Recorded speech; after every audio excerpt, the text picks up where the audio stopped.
Lecture de la lettre aux Hébreux. Frères, la foi est une façon de posséder ce que l'on espère, un moyen de connaître des réalités qu'on ne voit pas.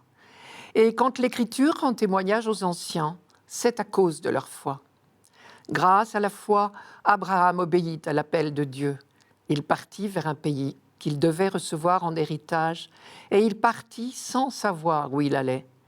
Grâce à la foi, il vint séjourner en immigré dans la terre promise, comme en terre étrangère.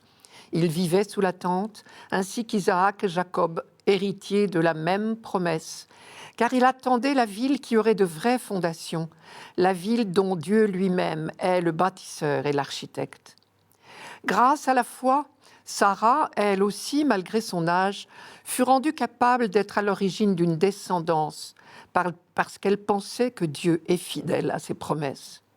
C'est pourquoi d'un seul homme déjà marqué par la mort a pu naître une descendance aussi nombreuse que les étoiles du ciel et que le sable au bord de la mer, une multitude innombrable. C'est dans la foi, sans avoir connu la réalisation des promesses, qu'ils sont tous morts. Mais ils l'avaient vu et salué de loin, affirmant que sur la terre, ils étaient des étrangers et des voyageurs.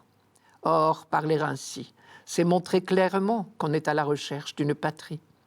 S'ils avaient songé à celle qu'ils avaient quittée, ils auraient eu la possibilité d'y revenir. En fait, ils aspiraient à une patrie meilleure, celle des cieux. Aussi, Dieu n'a pas honte d'être appelé leur Dieu, puisqu'il leur a préparé une ville. Grâce à la foi, quand il fut soumis à l'épreuve, Abraham offrit Isaac en sacrifice, et il offrait le Fils unique. Alors qu'il avait reçu les promesses et entendu cette parole, c'est par Isaac qu'une descendance portera ton nom. Il pensait en effet que Dieu est capable même de ressusciter les morts. C'est pourquoi son fils lui fut rendu. Il y a là une préfiguration. Grâce à la foi. Cette expression revient comme un refrain dans le chapitre 11 de la lettre aux Hébreux. Et l'auteur va jusqu'à dire que le temps lui manque pour énumérer tous les croyants de l'Ancien Testament dont la foi a permis au projet de Dieu de s'accomplir. Tout a commencé pour Abraham et Sarah avec le premier appel de Dieu, chapitre 12 de la Genèse. « Pars de ton pays, de ta famille, de la maison de ton père, va vers le pays que je te ferai voir. » Et Abraham obéit, nous dit le texte, au beau sens du mot « obéir » dans la Bible, non pas de la servilité, mais la libre soumission de celui qui accepte de faire confiance. Il sait que l'ordre donné par Dieu est donné pour son bonheur et sa libération à lui, Abraham. Croire, c'est savoir que Dieu ne cherche que notre intérêt, notre bonheur. Abraham partit vers un pays qui devait lui être donné comme héritage. Croire, c'est savoir que Dieu donne.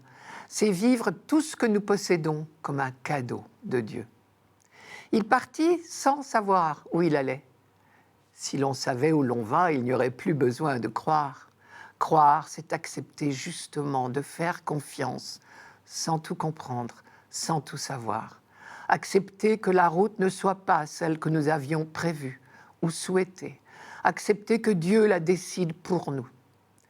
Grâce à la foi, Sarah, elle aussi, malgré son âge avancé, elle avait 90 ans, fut rendue capable d'avoir une descendance.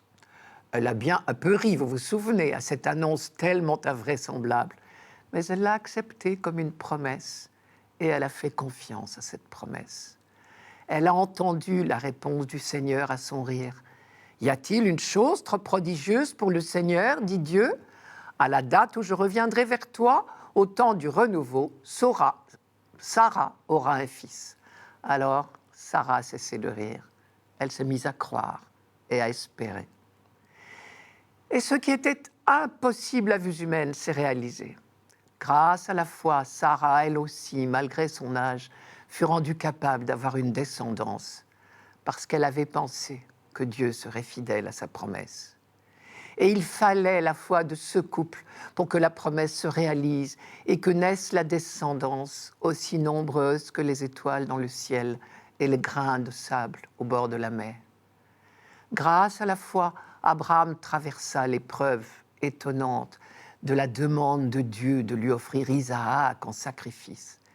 Mais là encore, même s'il ne comprend pas, Abraham sait que l'ordre de Dieu lui est donné par amour pour lui, que l'ordre de Dieu est le chemin de la promesse, chemin obscur, mais chemin sûr. La logique de la foi va jusque-là.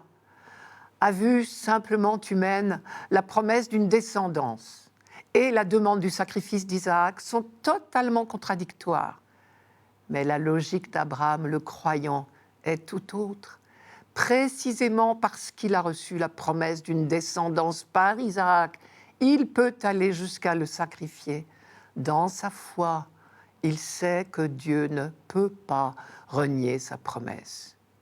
Il ne mentait pas non plus quand il a dit en chemin à ses serviteurs « Demeurez ici, vous avec l'âne. Moi et Isaac, nous irons là-bas pour nous prosterner, puis nous reviendrons vers vous. » Il ne savait pas quelle leçon Dieu voulait lui donner sur l'interdiction des sacrifices humains. Il ne connaissait pas l'issue de cette épreuve, mais il faisait confiance. Des siècles plus tard, Jésus, le nouvel Isaac, a cru Dieu capable de le ressusciter des morts, et il a été exaucé, comme le dit aussi la lettre aux Hébreux. Nous avons là une formidable leçon d'espoir. En langage courant, on dit souvent « c'est la foi qui sauve ». L'auteur de la lettre aux Hébreux nous dit « vous ne croyez pas si bien dire, le projet de salut de Dieu s'accomplit par vous, les croyants. Laissez-le faire en vous et par vous son œuvre. »